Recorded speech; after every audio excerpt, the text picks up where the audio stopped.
Well, my colleague Robert Hall is not too far away at Bishopsgate, where another group of protesters are demonstrating. Robert, what's the scene there?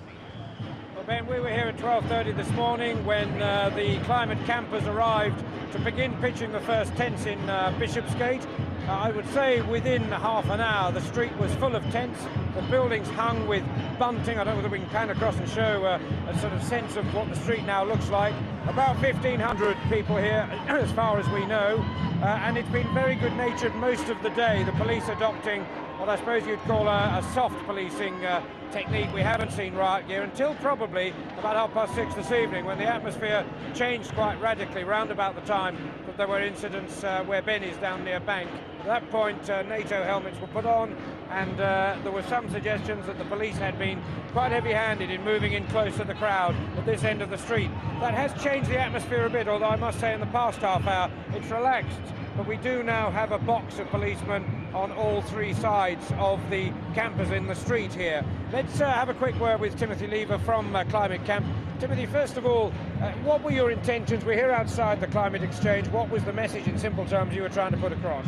Well, in previous years, we've set up climate camps outside big polluting infrastructure like runways and coal power stations. And every single time, someone from the government or industry has popped up and said, it's okay, we can still meet our climate change targets by using something called carbon trading, or the EU emissions trading scheme. Now, most people don't know what that is, so they're getting away with it. We're here to expose it as the fraud that it is. It's another form of financial trickery that essentially has done nothing to reduce emissions over the last couple of years. It's just made lots of money for large energy companies, and is essentially putting control over climate change into the hands of the same bankers, private traders, brokers who've just caused the financial collapse. This is a very bad idea. Sorry to interrupt you. On a practical note, you set this up in 6 days, you told me? 6 weeks. 6 weeks, yeah. Rather than the 6 months you normally do. How would you characterise the mix of people that you've got here? It's a fantastic mixture. I mean, we've had an amazing time today.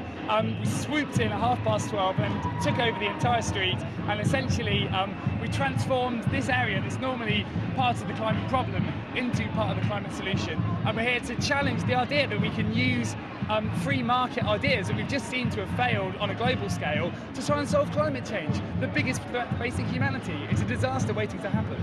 I mentioned, and I think you'd probably acknowledge there has been a slight change of atmosphere. Well, let's not go into the reasons why the police have done it. I don't know, you don't know, but are you confident that you can keep the atmosphere you've kept all day here?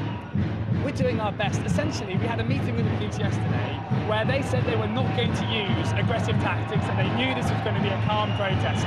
And yet, we just saw a line of police in riot gear battening unarmed protesters in an attempt to surround us. It was absolutely disgraceful, and we're hoping that we're going to get some kind of apology and some kind of clear indication that this is not going to happen again, because we've done our best to keep things calm. We've gone round, we've chatted to the officers here, we've kept things friendly, we've got music, there's still a really nice atmosphere, and we're hoping that will remain. It's a 24-hour camp. We're going to be here till 12:30 tomorrow afternoon. Timothy, thank you very much indeed. Now, obviously, we don't know exactly how this is going to pan out this evening. Certainly, there was no intention when I spoke to the officer in command of this whole operation earlier this afternoon to clear the street. He said at that time there was no significant problem being caused.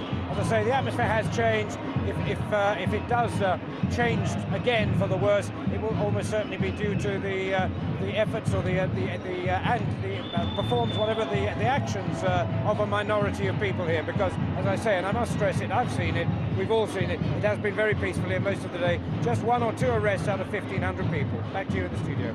Robert Hall, thank you very much indeed.